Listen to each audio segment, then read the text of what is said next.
Hello friends, and welcome back to r/Entitledparents, where entitled mom wants to fire me, but loses custody of her children. During my last few years of high school, I delivered newspapers every morning. The money wasn't great, but it was my first job. I really enjoyed the peace and quiet that comes with being awake before the sun rises. It was an enjoyable experience. However, there were the downsides. For example, we had to go around once a month to collect payments, which was a real pain. If you can't get a customer to answer the door, they can't pay you.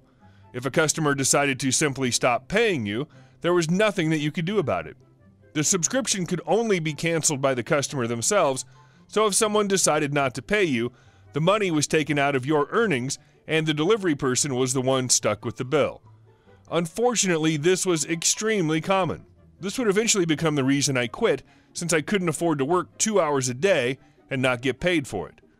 One morning, as I arrived home from finishing my route, my mother was extremely agitated. My boss had called and woke her up 15 minutes earlier because he had started receiving calls from the paper saying that several customers on a route connected to mine had called to say they had not received their paper, and that this had happened several times this week, so he had to fire the person on that route. He wanted to know if I could take over the route. The route was only about half the size of the route I was currently doing, and would only add about 30 minutes a day to my trip, so I agreed to take it. The first week passes pretty uneventfully. One morning during the second week of doing my new route, a few stops before I finish the route, as I'm heading back over to my bike after hitting a string of houses, I can hear a woman's voice calling out, "Excuse me! Hey you, excuse me!" I turn around to see a woman. She's coming down the driveway in a t-shirt and underwear, holding a newspaper in one hand and using her free hand to try to pull the bottom of her t-shirt lower to preserve some sense of modesty. I recognize her as one of the substitute teachers at my high school. "Excuse me, what the F is this?" she says, holding up the newspaper.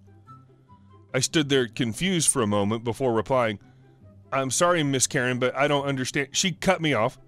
"I thought I already told you, if you guys are going to fire my daughter for being a little late one day, then I do not want your effing paper." Still a little confused. "I'm sorry, Miss Karen, but I've only had this route for a few days, and I'm certain that I'm not the person you spoke with. Maybe you spoke with Mr. Boss." "Well, if you're not the person I spoke to, then how do you know my name?" she said, wearing her smuggest "I've got you now" face. "I'm one of your students. I've been going to the high school you teach at for 4 years. If you want to cancel your subscription, you have to call the number. I can't cancel it for you." This obviously wasn't what she wanted to hear. She got really calm for a second, then looked at me in the eyes and said, "You think you're really effing smart, don't you?" before throwing the paper at me and turning around to waddle back up the driveway with her granny panties riding up her 45-year-old butt crack. I called my boss when I got home to tell him what happened and that she wanted her subscription canceled. He told me that when he had called to fire her daughter, Karen had picked up the phone and screamed the same thing at him, and that he had also told her that she needed to call the subscription line if she wanted her service canceled, and that the teenage paperboy could not cancel the subscription for her. He also said that when Karen's daughter accepted the job, her mom told her that she would be away every second weekend at her father's and would not be able to deliver the Saturday and Sunday papers, and that her mom would deliver them. The next Saturday, I received an updated subscription list and checked if her address was still on it. It was, meaning that she still hadn't called the line to cancel, so I had no choice but to keep delivering the paper. This continued for a few more months until I was finally able to convince my boss to cancel her paper due to non-payment. One morning on a weekday, I accidentally slept in until about 4:30 a.m., which meant I had to rush to get them all delivered before 6:30, which is the cutoff time before a paper can be considered late. I delivered Karen's paper at around 6:15, which once again is near the end of my route. This time Karen comes running out, wearing pants this time, and starts yelling at me about how the paper is late and that she's going to call the paper and get me fired, just like they did to her daughter for being a little late one time. I tried to explain that her paper, while arriving a little later than I normally deliver it, is still not past the cutoff time, and that the paper is only guaranteed to be in her mailbox before 6:30, and she, of course, in typical Karen fashion, was having none of it. "You can't talk your way out of this one. You're going to be so effing fired," and she runs back into the house laughing to herself. About 2 hours later, I'm sitting in class waiting for first period to start, and who should walk in to teach the class that day but Miss Karen. She has barely taken 2 steps into the class when she spots me and begins shaking her finger in my direction. Nuh-uh, no, not you. You go to the office now. My entire class is baffled for 2 reasons. The first being that I was a pretty good kid and didn't get in trouble often, and the second reason being that it happened so quickly after her walking into the room that I couldn't have even had the time to misbehave in any way, shape, or form. I arrive at the principal's office and check in with the secretary. She asks why I was in the office and not in class. Look, Miss Nice Secretary, I know every kid who gets sent to the office probably says this, but I honestly didn't do anything wrong. I then explained what happened between myself and Karen earlier concerning the paper route, and that this was about something that happened outside of school during non-school hours. She looks at me slightly confused, then she nods at another girl sitting in the waiting room and asks if I know who she is. I didn't. I had never seen her before. She was a pretty girl, maybe 2 years younger than me, with short bleach blonde hair, wearing a band tee with the sleeves cut off, and what had to be at least 10 bracelets on each wrist. I can't remember the band, but it was probably some 90s punk band. The fact that she had been crying was obvious. Her eye makeup had been running, and her face was red.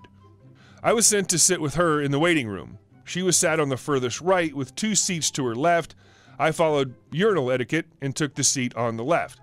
As we sat there waiting to speak to the principal, she would periodically play with her bracelets and rings, which is how I caught a glimpse of the fresh purple bruise around her wrist.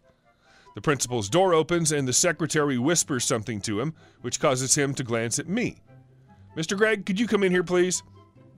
Now, pretty girl's eyes light up with recognition as if she knows who I am, and it's at this point my foolish teenage self realizes there's something bigger going on than me being kicked out of physics before the class even starts. The principal asked me what happened, and I explained to the best of my ability what had happened that morning. He thanked me and asked me to have a seat again. When I came out, the girl was gone. The principal asked the secretary if there was another teacher available with a free period. She said yes. Miss Math teacher is free right now. Should I page her? Yes, please. The math teacher escorts me back to class and tells Miss Karen that she needs to go to the principal's office. We spend the rest of the class with a free period. I never see Miss Karen again, and as far as I knew, that was the end of the story. Until a few years later, pretty girl ended up dating one of my friends, and I finally got to hear the rest of the story. Pretty girl was Karen's daughter, and her parents were getting a divorce. Karen was a drunk. Apparently, she had been the one to get her daughter the paper route because she thought having that job would mean her daughter would have to be at her house every night and never at her father's. Pretty girl had tried the paper route and living with her mom for a while, but being the mean drunk that she was, crap deteriorated pretty quickly, and pretty girl wanted to go stay with her dad. When she did, there was no one to deliver that paper, and that's why she was fired. Not because they were a little late, but because around 50 newspapers had not been delivered several days in a row. Without the paper job, Karen had lost her imagined bargaining chip and was pissed, which was why she decided I was public school enemy number 1, even though all I'd done was accept more work. She thought getting me fired from a paper route I had been doing without complaint for 3 years would mean that her daughter would get the job back again. She had called the paper to complain about me, and despite them having probably told her that the paper was not late, she decided to drive over to Pretty Girl's dad's house and give her the good news that she was getting her job back and give her a lift to school. Pretty Girl had told her mom that she did not want the job or the lift, and she was not supposed to come over when her dad was not there. Karen didn't like that and dragged Pretty Girl by her arm to the car. Pretty Girl went straight to the office when classes started and asked them to call her dad. He had picked her up while she was in the principal's office. Apparently, what I had told the principal was enough to corroborate Pretty Girl's story, which gave the principal what he needed to speak to the union and have her removed from my school's roster until Pretty Girl had graduated.